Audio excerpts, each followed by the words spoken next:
Welcome students. आज के हमारे इस लेक्चर में हम हमारे इस चैप्टर की एक्सरसाइज 3.1 का क्वेश्चन नंबर 3 सॉल्व करेंगे। इस क्वेश्चन में हमसे कहा गया है the cost of 2 kg of apples and 1 kg of grapes on a day was found to be ₹160। इसका मतलब यह है दोस्तों कि किसी भी एक दिन 2 kg एप्पल्स और 1 kg ग्रेप्स खरीदने पे हमें 160 रुपीस की कॉस्ट पड़ती है। उसके बाद हमें बोला गया है after a month the cost of 4 kg of apples and 2 kg of grapes is 300। यानी कि एक महीने बाद जब हम 4 kg एप्पल्स और 2 kg ग्रेप्स लेते हैं तो उसके लिए हमें 300 रुपीस पे करने पड़ेंगे। अब हमें इस पूरी सिचुएशन को एल्जेब्रिकली यानी कि इक्वेशन की फॉर्म में एंड जियोमेट्रिकली यानी कि ग्राफिकल फॉर्म में रिप्रेजेंट करना है। तो आइए सबसे पहले इक्वेशन की फॉर्मेशन करते हैं, देन उस इक्वेशन को ग्राफ पर रिप्रेजेंट कर देंगे। तो शुरू करते हैं। अब जैसे कि हमें जानते हैं कि एक इक्वेशन में वेरिएबल और कांस्टेंट्स दोनों होते हैं। अब वेरिएबल की अगर मैं बात करूं तो इस क्वेश्चन में देखिए यहां पर हमें किस चीज की बात की जा रही है, एप्पल की कॉस्ट की और ग्रेप्स की कॉस्ट की, राइट। तो हम लेट कर लेते हैं कि कॉस्ट ऑफ एप्पल है x रुपीस पर केजी, यानी कि 1 kg एप्पल खरीदने पर हमें x रुपीस की कॉस्ट पड़ती है। सिमिलरली कॉस्ट ऑफ ग्रेप्स हम लेट कर लेते हैं y रुपीस पर केजी। ओके, अब फर्स्ट सिचुएशन क्या आती दोस्तों, जरा ध्यान से देखिए कि जब हम किसी भी एक दिन 2 kg एप्पल्स और 1 kg ग्रेप्स को बाय करते हैं तो हमें 160 रुपीस पे करने होंगे, राइट। तो अब मैंने क्या ये लेट किया हुआ यहां पर कि 1 kg एप्पल की कॉस्ट है x रुपीस, तो 2 kg एप्पल की कॉस्ट कितनी होगी, you are right, 2x rupees. And similarly 1 kg grapes की कॉस्ट मैंने लेट की हुई है y, और हमने खरीदे कितने हैं, 1 kg ही खरीदे हैं ना, तो इसका मतलब हम y रुपीस पे करने पड़ेंगे हमें। तो दोस्तों इन दोनों की जो कॉस्ट है उसी को ही तो मैंने पे किया ना शॉपकीपर को, तो मैं क्या लिखूंगा इस इक्वेशन को, 2x प्लस y दोनों का सम कितना होगा, 160 रुपीस। तो बन गई ना हमारे पास एक इक्वेशन। अब इस इक्वेशन को ग्राफ पर रिप्रेजेंट करने के लिए हमें कुछ पॉइंट्स चाहिए होंगे। तो दोस्तों जैसे कि हम जानते हैं कि एक इक्वेशन से पॉइंट्स निकालने के लिए सबसे पहले हम उस इक्वेशन में किसी एक वेरिएबल की वैल्यू को फाइंड आउट करते हैं। तो लेट्स से मैंने y की वैल्यू को फाइंड आउट किया जो कि आ रही है 160 माइनस 2x, राइट। अब दोस्तों जैसे कि हमें जानते हैं कि ये जो x है ये तो एक वेरिएबल है, यानी कि इसकी वैल्यू को तो हम हमारी मर्जी से कुछ भी पुट कर सकते हैं। तो लेट्स से मैंने x की वैल्यू को पुट किया 10, तो y की वैल्यू आ रही है 140। सिमिलरली मैंने x की वैल्यू को पुट किया 20, तो y की वैल्यू आ रही है 120। और ऐसे करते करते आप x की वैल्यू अपनी मर्जी से कुछ भी पुट कीजिए, उसकी कॉरेस्पॉन्डिंग आपके पास y की वैल्यू आ जाएगी। चलिए अभी के लिए तो 2 पॉइंट सफिशिएंट है ग्राफ को बनाने के लिए। अब चलिए सेकंड सिचुएशन रीड करते हैं।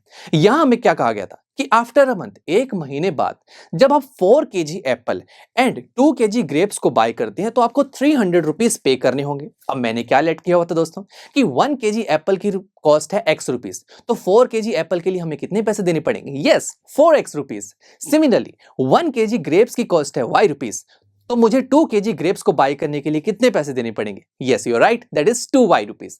अब दोस्तों एप्पल और ग्रेप्स का जो टोटल कॉस्ट है, टोटल सम है, उसी को ही तो मैंने अपने शॉपकीपर को पे किया होगा ना। तो मैं क्या लिखूंगा इस इक्वेशन को, 4x प्लस 2y, एप्पल और ग्रेप्स दोनों की कॉस्ट का सम कितना पे किया मैंने, यस 300 रुपीस। ये बन गई ना इक्वेशन हमारे पास। तो बस अब इस इक्वेशन से पॉइंट्स निकालने के लिए सबसे पहले हम ऐसा करते हैं, इसमें किसी एक वेरिएबल की वैल्यू फाइंड आउट करते हैं। तो लेट्स मैंने y की वैल्यू को फाइंड आउट किया जो कि है 300 माइनस 4x डिवाइड बाय 2।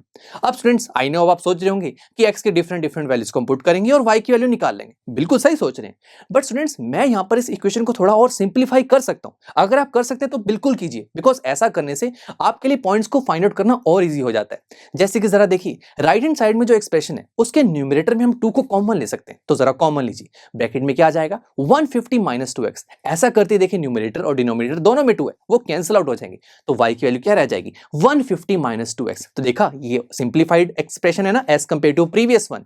तो चलिए यहां पर भी हम x की वैल्यू अपनी मर्जी से पुट करेंगे तो y की वैल्यू अपने आप आती जाएंगी। लेट्स से मैंने x की वैल्यू को पुट किया 10, तो y की वैल्यू आ रही है 130। सिमिलरली x की वैल्यू को हमने 20 पुट किया तो y की वैल्यू आ रही है 110। तो सिंपल है, 2 पॉइंट्स आगे, इसकी हेल्प से हम ग्राफ बना सकते हैं। तो चलिए अब ग्राफ ड्रॉ करते हैं। ग्राफ दोस्तों इसमें हम एक x एक्सिस और एक y एक्सिस कंसीडर करते हैं ना। अब यहां पर मैंने x किसको लेट किया है, कॉस्ट ऑफ एप्पल को, तो यानी कि x एक्सिस पर हम एप्पल की कॉस्ट को रिप्रेजेंट करेंगे और y एक्सिस पर हम ग्रेप्स की कॉस्ट को दिखाएंगे। तो चलिए अब दोस्तों जिन पॉइंट्स को मुझे ग्राफ पर दिखाना है उन पॉइंट्स को जरा देखिए। पहले x की वैल्यू को देखिए, यहां वैल्यूज क्या है x की, 10, 20 ऐसे कुछ है ना, तो बस हम एक्स एक्सिस पर ऐसी ही वैल्यूज को कंसीडर कर लेंगे 10, 20, 30 सिंपल। फिर वाई की वैल्यूज को जरा देखिए, यहां वैल्यूज हैं 110, 120, 130, 140 ऐसे देखिए, मतलब 10, 10 का गैप लेना पड़ेगा, राइट। तो ऐसा करते हैं, हम वाई एक्सिस में 0 के बाद शुरू करेंगे numbers 100, 110, 120, 130 and up to so on. अब आप सोच रहे होंगे कि यार नंबर तो समझ में आ गए, बट ये जिग जैग जैसी लाइन क्यों मैंने बनाई है। तो जरा देखिए आप दोस्तों कि एक्स एक्सिस में जब मैं देखूं तो यहां पर हर एक पॉइंट का डिफरेंस सेम है। 0 से 10 के बीच का डिफरेंस 10 है, 10 से 20 के बीच का डिफरेंस भी 10 है, तो हर एक पॉइंट का डिफरेंस सेम है, बिल्कुल सही है। बट वाई एक्सिस में जरा देखिए, 0 से 100 के बीच का डिफरेंस है 100, बट 100 से 110 के बीच का डिफरेंस है 10, फिर 100 से 10 से लेके 120 के बीच का डिफरेंस फिर से 10। तो इसका क्या मतलब हुआ, यहां डिफरेंस अलग अलग आ रहा है। ऐसा इसलिए बिकॉज मैं 0 से डायरेक्ट हायर वैल्यू पे जंप किया है मैंने, 0 से डायरेक्ट 100, फिर उसके बाद मैंने छोटी वैल्यूज को कंसीडर करना शुरू कर दिया। यानी कि जो 0 से 100 के बीच का डिफरेंस है ये बाकी के डिफरेंस से मैच नहीं होगा, तो इसलिए हम इस डिफरेंस को कंसीडर ही नहीं करते, और इसीलिए हम यहाँ पर एक जिगजैग लाइन बनाते हैं कि हम 0 से 100 के बीच की वैल्यू को कंसीडर नहीं कर रहे, हम बस 100 से लेके ऊपर की वैल्यूज को कंसीडर करेंगे, ये है इसका मतलब। तो चलिए दोस्तों अब ग्राफ को बनाते हैं। ओके, सबसे पहले देखें फर्स्ट टेबल के फर्स्ट कॉलम को, यहां पर x की वैल्यू है 10, y की वैल्यू है 140। अब आप जानते हैं कि ग्राफ पर पॉइंट कैसे दिखाते हैं, आपको ओरिजिन से पहले x एक्सिस पर 10 पॉइंट तक जाना है और y एक्सिस में 140 तक। सिमिलरली सेकंड कॉलम में हमें बोला गया x की वैल्यू 20 तो y की वैल्यू 120, यानी कि आपको x एक्सिस में 20th पॉइंट तक जाना है और y एक्सिस में 120। तो बस जैसे ही आप दोनों पॉइंट्स को ज्वाइन करेंगे तो आपके पास एक स्ट्रेट लाइन की फॉर्मेशन होगी। सिमिलरली सेकंड टेबल में जो पॉइंट्स हैं उसे भी आप इसी तरीके से ग्राफ पर दिखाएं, जब इन्हें आप ज्वाइन करेंगे तो यहां पर भी एक स्ट्रेट लाइन बनेगी। और इंटरेस्टिंग बात यह दिखाई दे रही है कि दोनों इक्वेशन की जो लाइंस हैं वो आपस में पैरेलल हैं। तो देखा दोस्तों, हमने यहां पर इस क्वेश्चन में जो गिवन सिचुएशन थी उसे अलजेब्रिकली एंड जियोमेट्रिकली दोनों तरीके से शो किया। चलिए दोस्तों अब मिलते हैं आपसे नेक्स्ट लेक्चर में, जहां पर हम हमारे इस चैप्टर का एक न्यू टॉपिक शुरू करेंगे। So see you there.